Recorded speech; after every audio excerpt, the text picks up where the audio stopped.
Kia ora koutou, Markie here. So, two apologies, and they say never begin a presentation with an apology, but I like to break the rules. So, first of all, my apologies that I am pointing my camera at my computer screen because I want to show you something, and I have no technical skills. And unfortunately, when you do that, you get that horrible jazzy effect. So, apologies for that. If you get migraine or anything like that as an effect of this stuff, then I suggest don't watch the video, listen to it, and you can actually watch the original video, and I'll put a link to the video. So the second apology is that once again I am commenting on other YouTubers in a critical way, but not in a holistic, not in a broadly critical way. I'm not dissing the channel or dissing the presenter. I'm just being critical about a particular area. Okay, and I've done a few of those recently. One of them was gonna go out tonight. I was going to release one tonight, but I'm going to release this one tonight instead because I think this one is more topical. So there'll be a couple more to come where I actually mentioned this channel, funnily enough, though I only just saw this one video and literally moments ago, and that has prompted me to do a response video because this is an area that I know an awful lot about. Now, for those of you who follow the channel, or to tell you for those new to the channel, some things that we cover on here I consider myself an expert on. So I'm a world expert on retroactive jealousy, and some things I talk about where I'm a little bit more tentative, and maybe I'm just starting a conversation or raising some tentative ideas. This is an area where I do know what I'm talking about. I've worked in this area for a long time. I've done lots of training. I've followed lots of research, and I'm actually in quite regular contact with some of the world leaders, the big academics in this field. So I'm talking from where I'm talking here. I'm talking from the basis of research and knowledge, not from speculation, and not using emotional thinking. So there's a difference between emotional thinking and critical thinking. And what I think has happened with this channel is that he's fallen into the trap of emotional thinking. So let's talk about the channel first of all. So this is a gentleman called Jesus Enrique Rosas. So he's now got a couple of channels. He had one called The Body Language Guy, which I followed for a long time. So I'm not dissing him. I like his channel. He does good body language analysis. He is a good presenter. He's quite funny. Always very smart. Smart as in the British sense of the word smart, which means kind of well-dressed, well-groomed, well-presented. But he's smart as well. He's no fool. And so I would recommend his channel, and I'll put a link to his channel. In fact, I'll put a link to this video that we're talking about in the description box.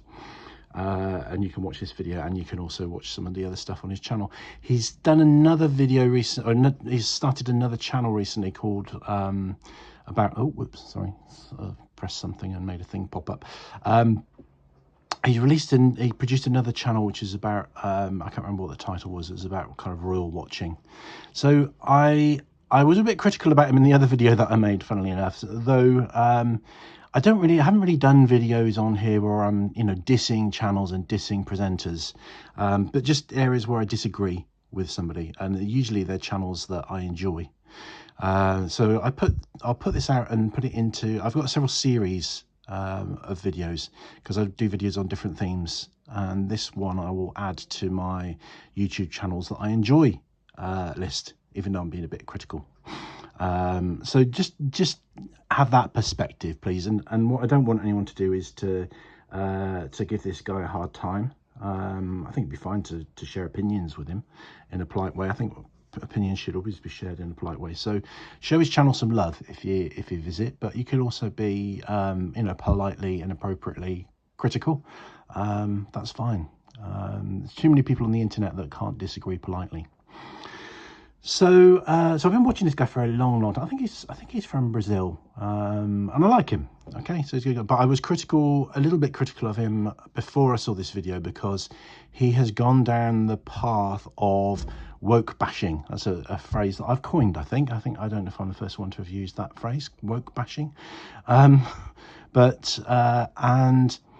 woke bashing and the opposite extreme, the two polarities, where you kind of see everybody as fascists and describe people as being far right when they're not. I mean, there are far right people, and they're horrible, but you know, it seems to be that the internet has divided into two camps, one of which is the fascists and one of which is the woke. Now, nobody self-identifies as the fascists. People probably do self-identify as woke because the word woke has been misused. The word woke has been hijacked as a derogatory term, whereas it wasn't. And I could do a whole video on that, but maybe that's for another one. So that was in the background, okay. And I did actually mention this in this other video, which is actually about a similar channel, where I've you know, just challenged some of the assertions of the presenter. So you've got that to look forward to. But this one, I wanted to get this one out quickly because this is big and this is important, very important, and quite close to my heart for reasons which will become apparent. Now, I know lots of people will probably not watch this video, but will comment.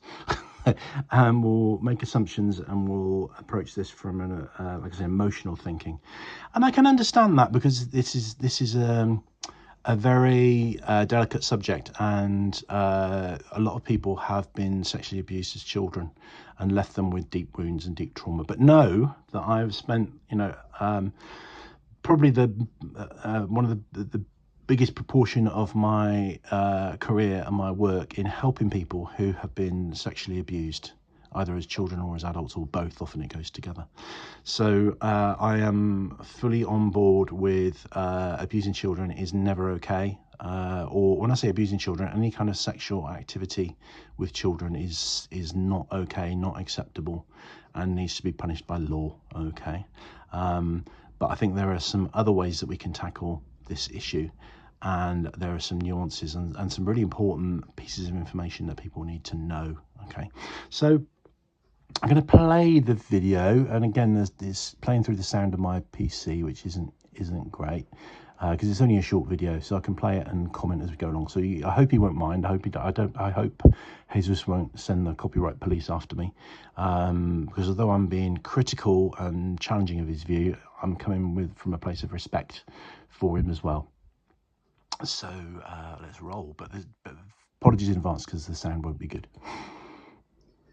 You know that nowadays it's so hard to tell what is parody or satire from reality, and sometimes I just skip certain videos on my X timeline because I say, no, this people cannot be real. But once right, I'm going to just pause there and comment on that.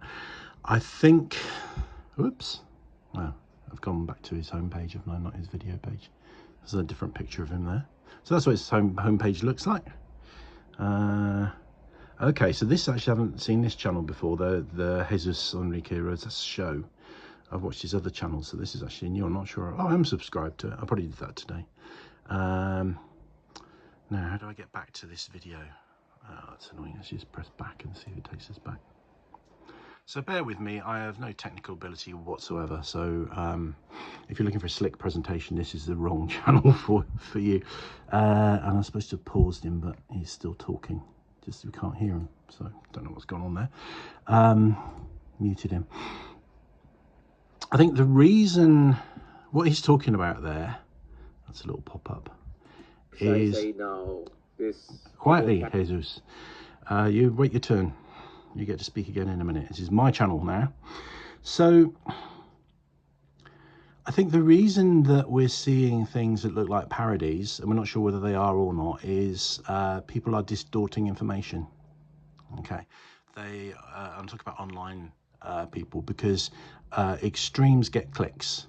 People who are moderate and give well-argued cases, balanced views, don't get clicks and don't make money. So that the whole all the algorithms of the social media and other platforms online promote things that are extreme, polarized and distorted. So we'll see, news items that say oh, I don't know, that the left wing in Guatemala want to replace education with bananas. And they're saying that because that will get lots of clicks, and everyone, you know, especially people who are more geared towards the right, will say that's ridiculous, that's terrible, the left wing, the woke people, what are they doing now? And likewise, if you're on the left side of the spectrum, you'll see extreme, you know, things about you know, the right wing in Guatemala or wherever it was, I said, are sending all 5-year-olds out to war, you know, and you know, and sometimes, you know, I'm using real extreme, stupid examples here, but sometimes it's, you know, there's a kernel of truth in these things, but they're exaggerated. So that's why I think Jesus has experienced these things that look like parodies, because they kind of are, but they're meant to fool you, not make you laugh, and they're meant to make you click. So it's not like some evil force is trying to divide us as human beings and create this polarity. It's an accidental effect of algorithms that are designed to get clicks and make money. When everything relies on getting clicks, then you're going to promote the things that get the clicks, and the things that get the clicks aren't, you know, the truth. They're the extremes and the exaggerations. So okay, you can talk again now, Jesus. Cannot be real. But once I, well, give in and I began to, you know, to try to do the research about these people, it turns out that some of them are so outrageously... It's interesting there, because he talks, you know, he does a lot of stuff on body language, and just looking at his body language, there's a loss of fluency in what he's saying. He's normally very eloquent and very fluent. So I think actually he is he's genuine and sincere, and I think he is really genuinely troubled by what he's seen and this issue. So I'm not accusing Jesus of you know, clickbait or anything like that, or promoting extremes. I think, you know, I think he's genuinely sharing his views, but I think his views have been a bit corrupted and perverted, if you'll excuse the pun, by some of the polarity that's been generated from what we're shown online.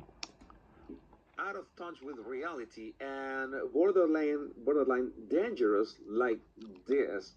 If you haven't seen it, I'm going to challenge all that with facts in a minute.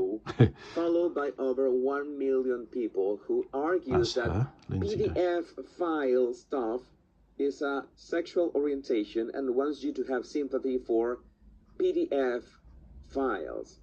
Right. And yes, so he's doing this thing. So if you're not familiar with YouTube, if you mention certain words on YouTube, you get demonetized.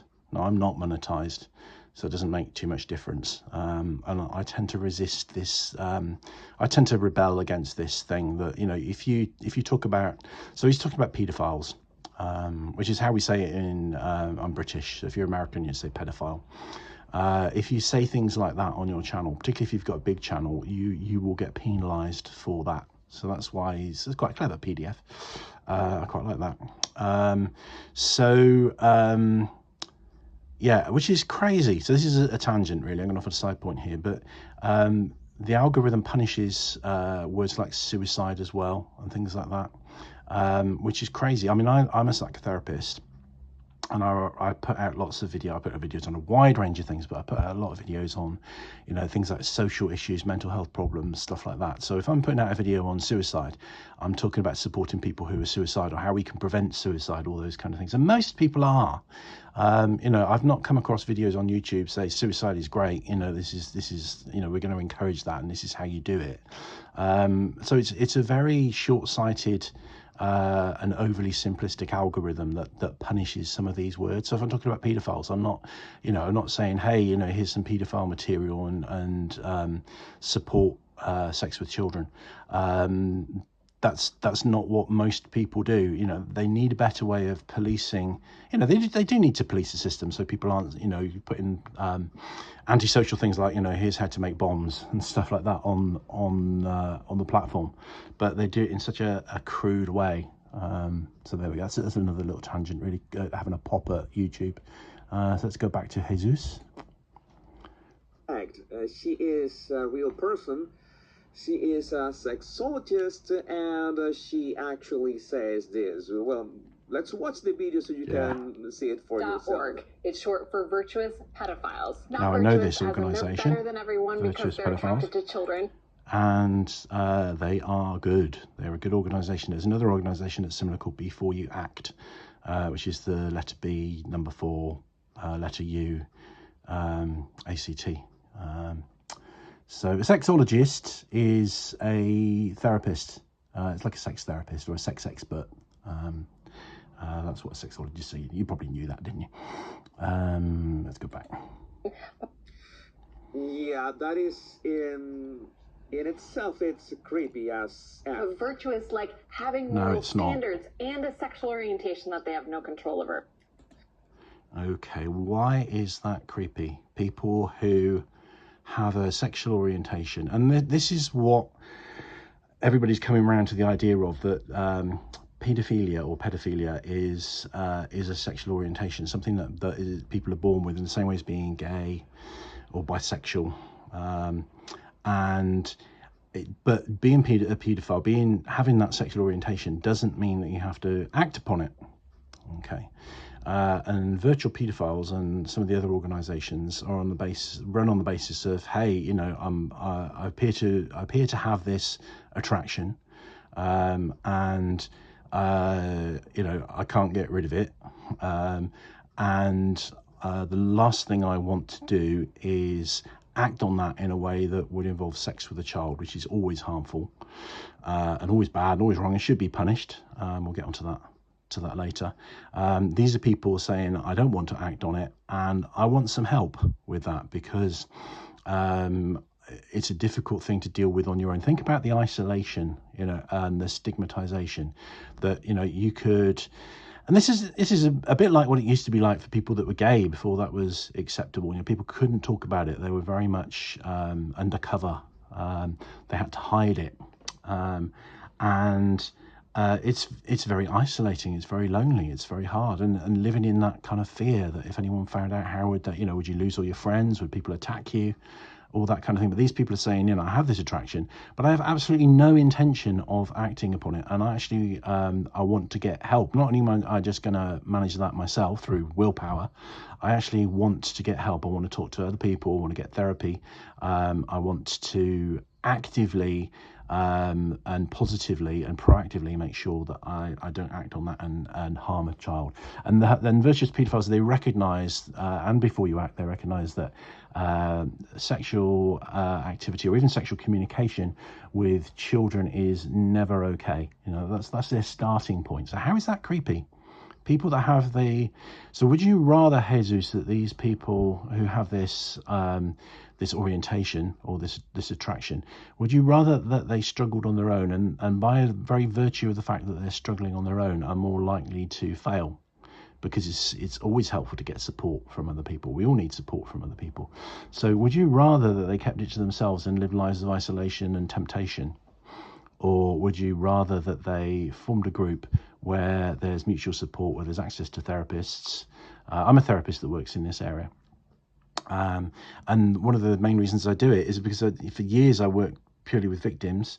And then I thought, well, we could have actually prevented this abuse from taking place in the first place if we could reach the people who, you know, who offended, and worked with them in a positive way. We could actually stop this in the first place. Now, some people will struggle with what I've just said, but I'm going to explain that a little bit more, a bit further down the line, because it's very nuanced. Okay, but bear in mind, everything that I'm talking about is based on fact and research. It's not based on gut reaction, emotional thinking. Okay, so back to you, Jesus, and I want to keep wanting to call her Jane Doe, but that's probably not her name, is it? What's her name? It's Dr. something Doe. I wonder if members of her family are called Jane. That would be unfortunate, wouldn't it? Okay, one thing before he's stuttering and stammering again. He's very uncomfortable.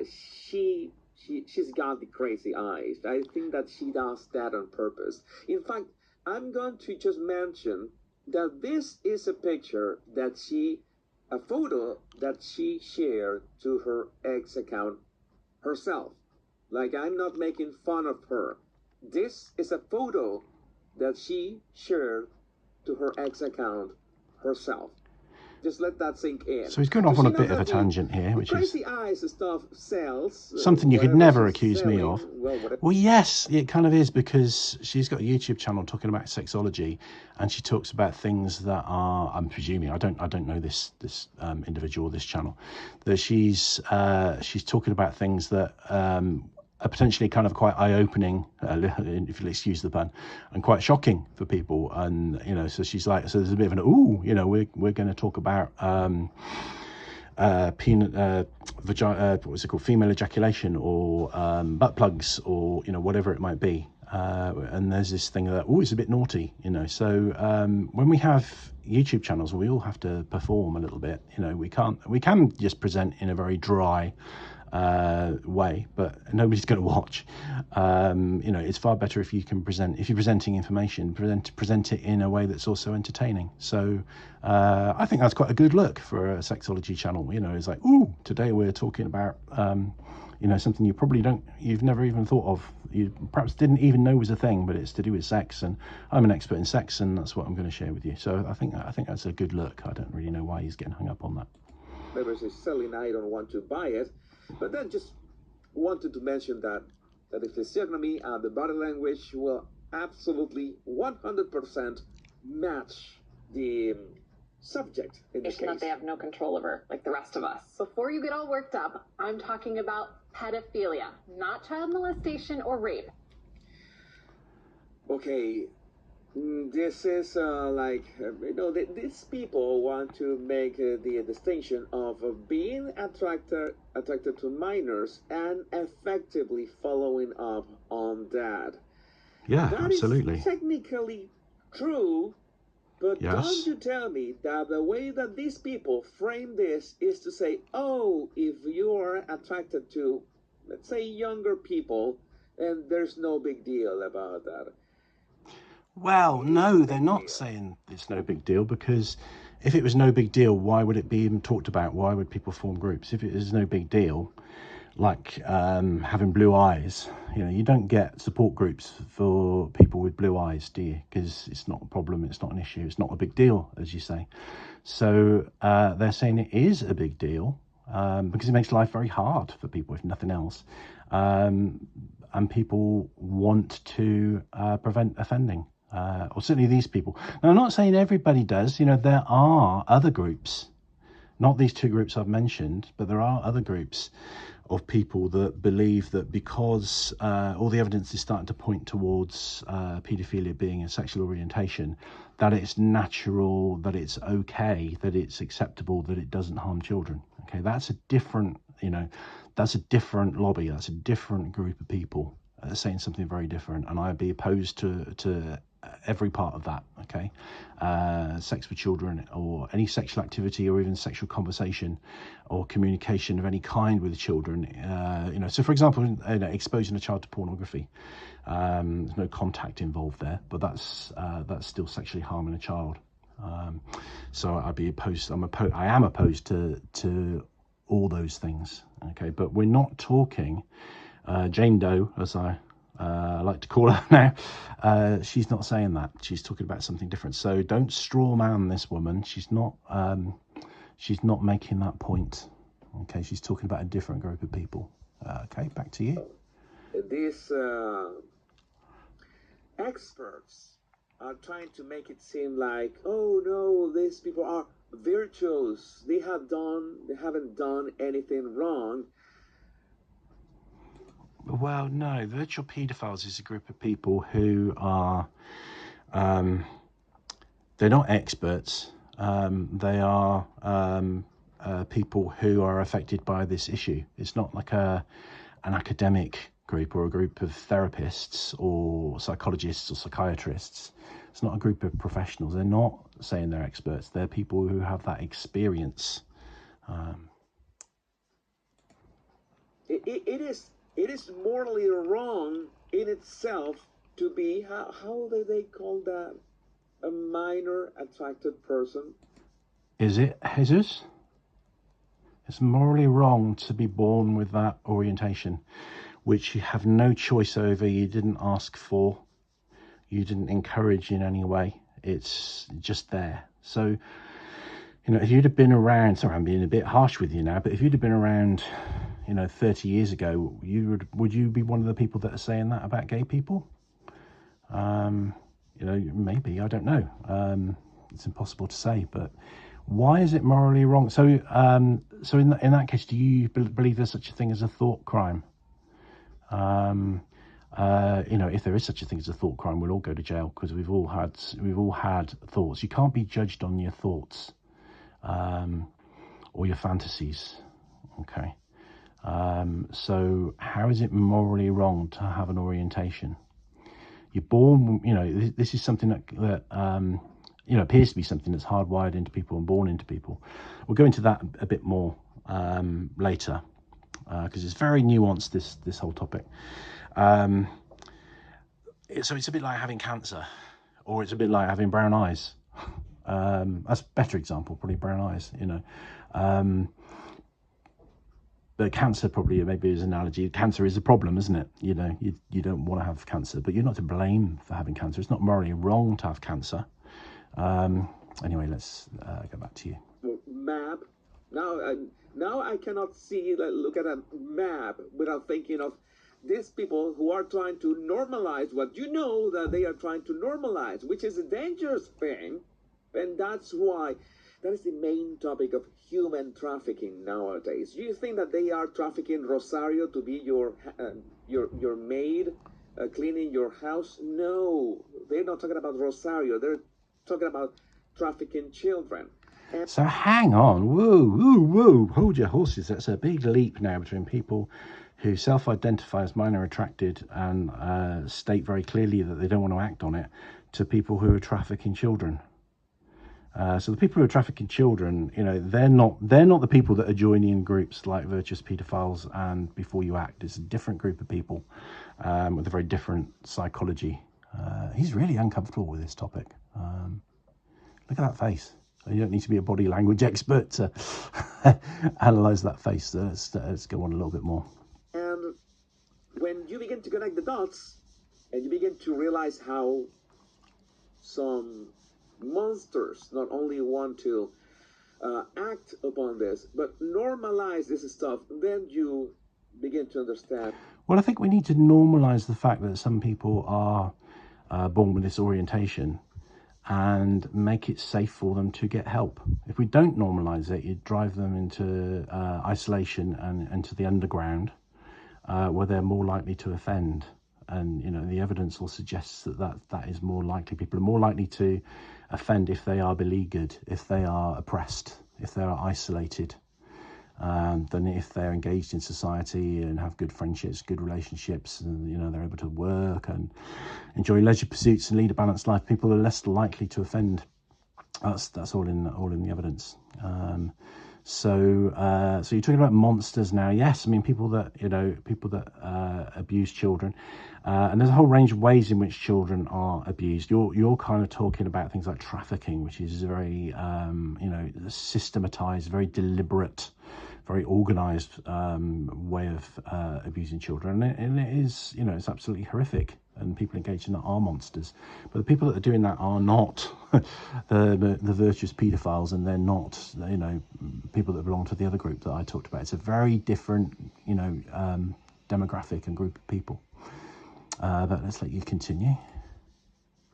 And how aft we are as a society, and we need to come clean about this. We need to talk about these topics. And yes, say, no, we need to talk about it. This is not normal. You don't want to talk about it. Normal. Okay, so is being gay not normal, and is being gay a mental illness? Because both are sexual orientation, and we're not talking about people that abuse children. We're talking about people that are attracted to children. And that word normal is a very dangerous word, you know, because that's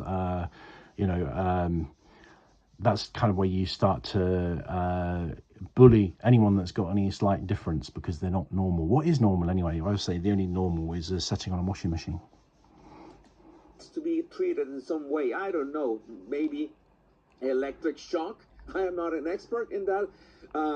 Some say that I'm not doing, well, maybe wood chippers. So people who recognize that they're attracted to children and devote their lives to not acting upon that should be tortured.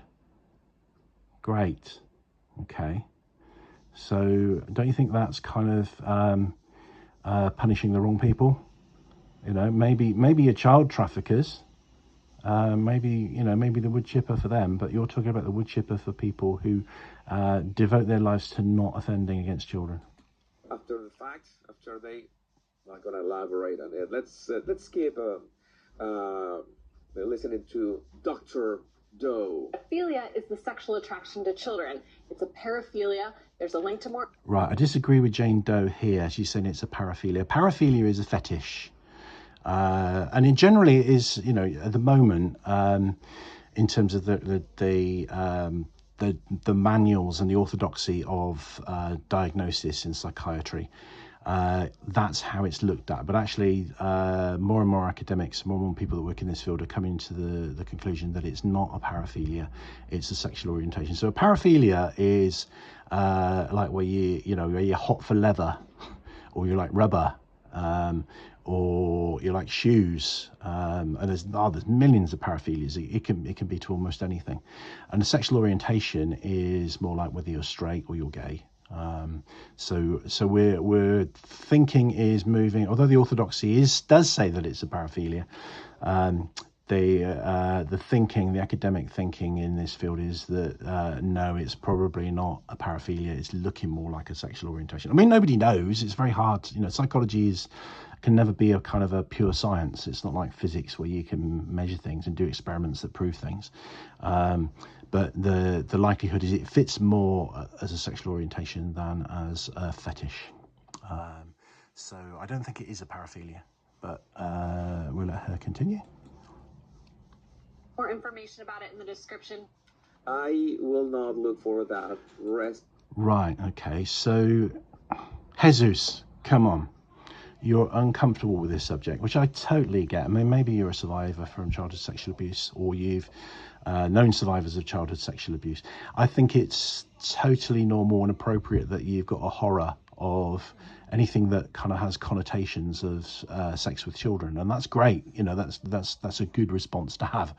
But what you're saying here is you do not want to educate yourself. You've formed a view which is based on emotional thinking. You haven't done the research, and you're not prepared to educate yourself. That's not good. You know, we should always be open to hearing things that we don't necessarily agree with, and forming an opinion based on the facts and education, not on our initial prejudice.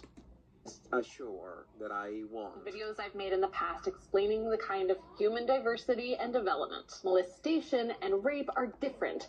These are abusive actions that often have nothing to do with attraction. Nothing to do with attraction. So right, let me stop you look there. at how she's right. Okay, so watch out, Jesus. Here comes some facts. Okay, and this will blow a lot of people's minds. Okay, it blew my mind when I first learnt it. Okay, so the evidence suggests that more sexual molestation of children is perpetrated by people who are not paedophilic than is perpetrated by people who are paedophiles. I'll say that again, I'll paraphrase that.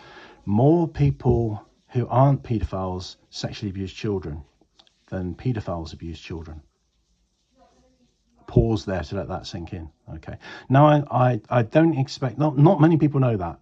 So I'm not judging you, Jesus, for not knowing that. But so let me explain that and put some context to that. A lot of people who abuse children will do so for a range of different reasons. So one reason is sexual sadism, which can be perpetrated against children, or just general sadism.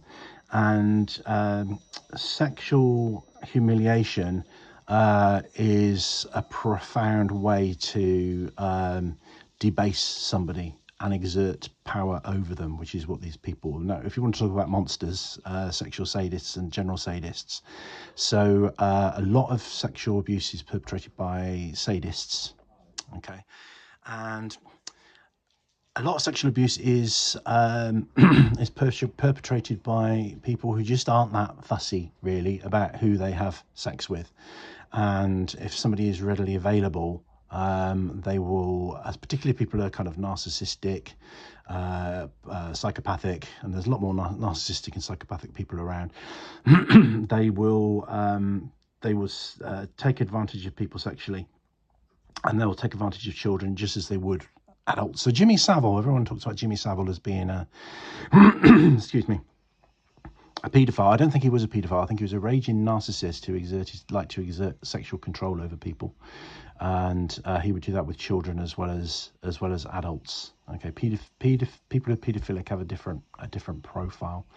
Now, so I've worked in this field, what we call the HSB field, harmful sexual behaviour, with people, children and adults who've conducted harmful sexual behaviour or inappropriate sexual behaviour, and I've done this for years, and I've studied it in great depth. The most common form of this is usually men who sexually abuse their stepchildren. Okay, they're not people that would look at child exploitation material, and I say child exploitation material, most people would say child porn, but we say child exploitation material just to add that extra message that it's not like it's not something that's innocent to watch. It's, you know, it's made by children being exploited, so we call it CEM. So they're not the kind of people that would do that or would have fantasies about children, or would, when they're going around about town, if they see children, they wouldn't look at children lustfully. Okay, they're people that would generally be generally heterosexual, sometimes homosexual, and their stepchildren are kind of there, and it's more about control and dominance and psychopathy and sexual incontinence than it is about paedophilia. Okay, so the other thing as well is the definitions of what paedophilia is are very confusing, and I think they need to change, actually. So paedophilia, so there's a whole bunch of philias that relate to an interest in minors, okay, and relate to different ages. So so there are people that are attracted to children. They tend to have people who are have a sexual orientation towards children tend to have often a quite specific interests. So they might be interested in boys, they might be interested in girls. That's nothing to do with being gay or straight. They might be interested in both, and they might be interested in different ages. And the different age ranges have different names. So for example, pubescent children, or so prepubescent children, that tends to be more what we talk about with a paedophile. But post-pubescent, so that you get paedophiles, then you get hebephiles, which are pubescent, and then there's something called hebephiles, which is post-pubescent, so which is slightly older children, so minors still. I think all these distinctions are wasted. They're kind of pretty useless, really. They don't tell us anything helpful. I think if somebody's got an attraction to people who are under the age of sexual consent, then you know, it doesn't really help to kind of split hairs with what name you call it, but it does cause confusion. So people talk about Jeffrey Epstein as a paedophile. He was technically a hebephile or an hebephile, but just to clarify that. The other thing as well is some of the diagnostic criteria for paedophiles is that it's an exclusive interest in children, which is actually quite rare, where you get somebody that just has a sexual interest in children and no other sexual interest at all. That's quite rare. Most people that have a sexual interest in children will also have a sexual interest in adults, and they might be gay or straight. So it all gets very complex. I mean, it doesn't matter really, because you know, sex with children is wrong, and people who have a sexual attraction to children deserve the help and support that they need, because they haven't done anything wrong. They didn't ask for this stuff. Sorry about the background noise, by the way. That's some neighbours. Sorry, it feels like that was a little bit garbled. I hope that makes sense. I have got other videos on these topics as well, so check out my playlist for, I think it's called Psychology of Sex. I've also got some really good videos for people who have been abused. So if you're triggered by this and you're a survivor of sexual abuse yourself, check out those videos. I've got some really good videos on helping on how you can recover and what recovery looks like. The neighbours are getting noisy now, so sorry about that. Let's go back to the show. To put that is that people who are attracted to minors are not the ones who do, these violent acts. That's right. She said that herself. For the most part. I am not making this up. That's for the most part. No, that is what neither is makes she. it so It's fact. gross. Many child abusers. So, but this isn't to say that people who are paedophilic don't abuse children, because they do, but not inevitably. Not, not. It's not a foregone conclusion that they will. And I think some of our reactions to this stuff come from misreporting in the press, because the press love to go to town on stories of very predatory, very prolific child sex offenders, some of whom are also paedophiles, that do it, sometimes on an industrial scale, and it gives the impression that everybody's like that. Okay, so the average kind of child sex offender is somebody that that molests or seduces, usually grooms and seduces and molests their stepchildren, or their own children, or their children's friends. And a big chunk of these people will be very opportunistic. So they will go for the low-hanging fruit. So they'll be tempted by what's around them, but they're not kind of people that are going to go out there hunting for children. Now, I'm not justifying that at all. It's terrible. Any of this is terrible. Okay, so but I think there are lots of different forms of child sexual abuse and lots of different forms of child sexual abusers that have different profiles, different modus operandi, different motivations. And if we just use our emotional thinking and throw them all into the same box, then we're not going to be able to tackle the problem as a society, because we're only going to be able to tackle the problem using the criminal justice system, using other systems, using the media, and educating people, if we actually understand the problem. If you want to go and hunt wild ducks, you need to understand, and I'm suggesting go hunting paedophiles, but if you, or child sex offenders as a sport, but if you, just as an analogy, if you want to hunt wild ducks, then you need to study the behaviour patterns of wild ducks, and there'll be different species of wild ducks that behave in different ways. Or if you want to conserve wild ducks, whatever, we need facts, we need information, not knee-jerk reactions. So, okay, back to, I feel for Jesus. He's really struggling with this. And although I'm being quite harsh, I also have some empathy here, because if you don't know this stuff, if you've never had this stuff presented to you before, it sounds wacko. And it is wacko. How weird that more people abuse children who aren't paedophiles than are.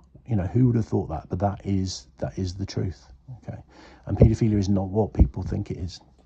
Are actually sexually attracted to adults, but they act out on children. Meaning Yes. You probably don't object Absolutely. to pedophiles because you're compassionate and rational, but you may loathe child molesters and rapists because they violate people. I personally try not to judge either.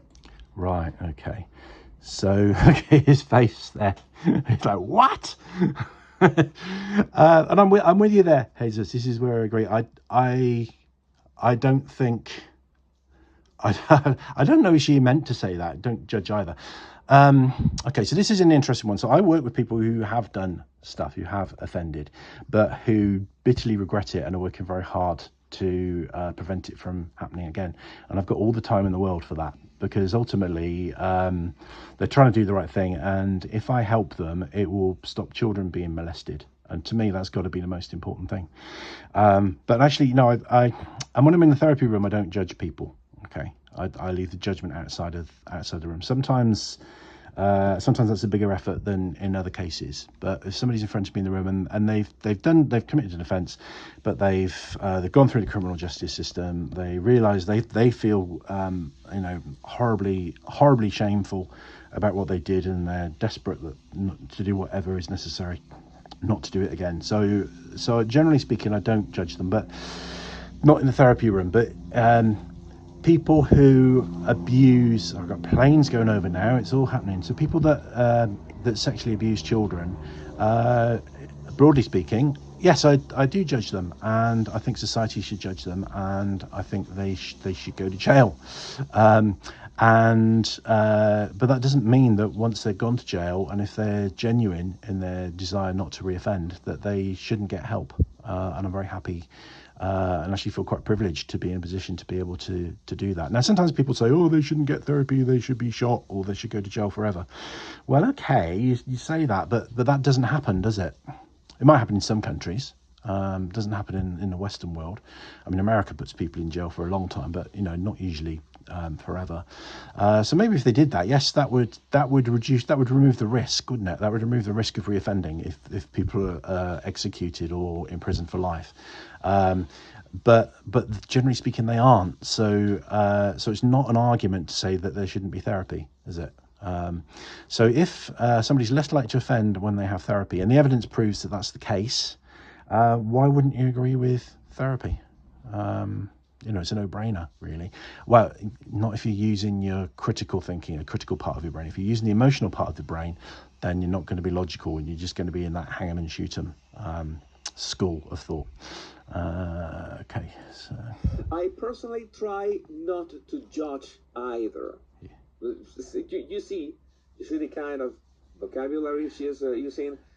Is she doing this for the clicks? That is a problem. I don't know. And yeah, I'm with you on this, Jesus. I don't know if she meant to say that, and if she did, I'd be interested to find out a little bit more about why she's saying that. Now, she's a therapist, like me, and she's working with somebody that's done their jail time and is getting some therapy. Then yeah, she would be in a position where she doesn't, where she shouldn't judge. We're not about judging people, we're about helping them move on. But if she's actually saying it's okay, which I don't think she is, but if she were to say that, then I would strongly disagree. Okay, so this is where Jane Doe and I start to disagree, or we disagree on what she's just said, assuming that that's what she meant. Yes, she is a real person. You can search for her, Lindsay Doe. Oh, Lindsay Doe, not Jane Doe. And you have that's the big eyes again. YouTube account. She's got a YouTube account. It seems to be in good standing, and she's got she's got titles such as this. This week's YouTube video comments are 100 fat dope chefs kiss fire and give me life, and the thumbnail says foreskin from Italy. I'm going to be honest with you. I usually do my own research. I go where you shouldn't have to go, but this time I did not click. I did not have the stomach to click on this. So I think I'm going to see this. You're a little bit prudish, Jesus, aren't you? I think. Well, I shouldn't judge you. I think you're uncomfortable with this stuff. A lot of people are, but maybe own that. It's stuff that makes you uncomfortable. There's nothing wrong with sexologists talking about sex. I don't know what the video Foreskin from Italy is about. It's quite intriguing, really. I'll be quite curious to know what that means. I've noticed that he's pixelated out if that's the right word, the image there. So yeah, maybe Jesus, you're a little bit sex aversive, perhaps in some ways. But that's okay. You're allowed to be. This one out, especially after realizing what she was selling, the idea that she was selling, that we should not judge anybody. No, we should absolutely judge people. Yeah, we should judge people that willfully and actively harm other people. Yeah, agreed. That we don't judge those who have to be judged. It's like it's a bit of complicated. I'm losing my mind over this. Right. This is, in the end, this is. Come to me for some therapy. Simple. Don't lose your mind. Don't lose your mind. We can talk you through this. Yes, we do. Absolutely. Absolutely. But we protect children better by supporting the people who identify as attracted to minors who don't want to act on it. Give them therapy, giving them a voice, giving them support, not judging them. They're not the ones that need to be judged. And if we support them, then they're going to be successful in abstaining from sex with children. And that is going to prevent, at all costs, like you say, children being sexually abused. And that is, I totally agree with you, Jesus, that is the most important thing. this kind of stuff that pops up just tells you that there's this huge dark platform out there, which sometimes they try to raise their heads to see if it's safe for them to just come out. And well, the best thing that we can do is to call them out because of this, because this is, we want to be calling out the people that say it's okay to have sex with children, absolutely, and we want to be calling out the people that are having sex or attempting to have sex with children. But why do we want to call out people that say, oh my God, you know, I've got this attraction to children, I don't know why, I just have, and the last thing I'd ever want to do is harm a child? Why do we want to call them out? Why don't we want to support them in their goal? simply not right. Leave the children alone. Yep, leave the children alone. Kids alone. Yep, agreed. Couldn't agree more. Children's innocence must be protected at all costs. Agreed. This is something 100%. that is non-negotiable. Yep, non-negotiable. No matter where the children come from, no matter from which country. It's something that should be the absolute basic common sense. It is. Stance to have. It is. But I would love to know what do you think about this. Well, I've told you, Jesus. Download my free 100 in no uncertain words. Okay. So we both agree. So that's practically the end of the video. We both agree that the avoidance of sexual harm to children is paramount and should come first. And supporting minor attracted people who don't want to have sex with children is a way of doing that. Okay. Now, in order to protect children, we need to do what really protects children, not to be squeamish and not act in a way that it's just our gut feeling or a smaller emotional reactive part of ourselves. We need to do the research, most of which has been done. It's still being researched heavily, this whole area, and we need to do what really protects children. So I'm committed to what really protects children, which is why I offer services and support to MAPS. I like the term MAP. It's got, some people don't like it, some people do like it. It's got fewer connotations. It's honest. The word paedophile, if you use it medically, sometimes implies somebody that's exclusively interested in children, whereas MAP doesn't imply that they're exclusively interested in children, so it's a more accurate term. So there's other things that I could talk about, okay, because it's a big subject.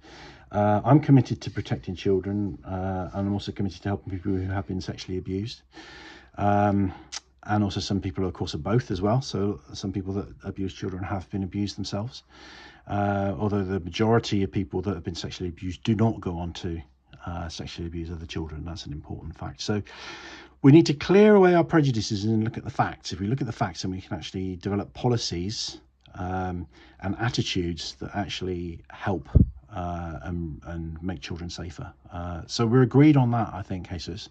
We're just maybe not so agreed on the method. I hope you have the courage to listen to this video with open ears and an open mind, and consider what I've said. You don't have to like it, but this is based on research. Good research from good universities, from good academics, and I've been part of a body of people that have been working with sexual abuse survivors and people that have sexually harmed who no longer wish to sexually harm, and people who've never sexually harmed that want to work very hard to make sure that they never do.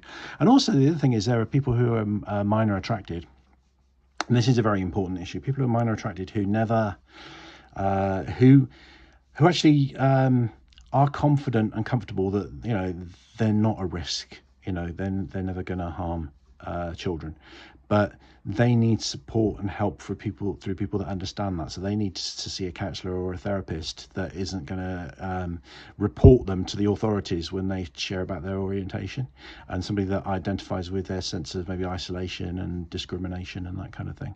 And if you think about it, you know, put yourself in the shoes. Let's imagine that you were so let's say you're gay, and homosexuality is considered harmful and illegal and taboo, and all those kinds of things.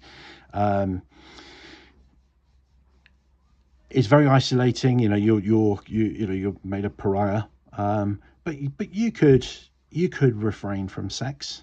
So it's a little bit like, for example, so I'm heterosexual. I find women very attractive. I do like women, but I have never behaved sexually inappropriately, and I'm confident that I never will.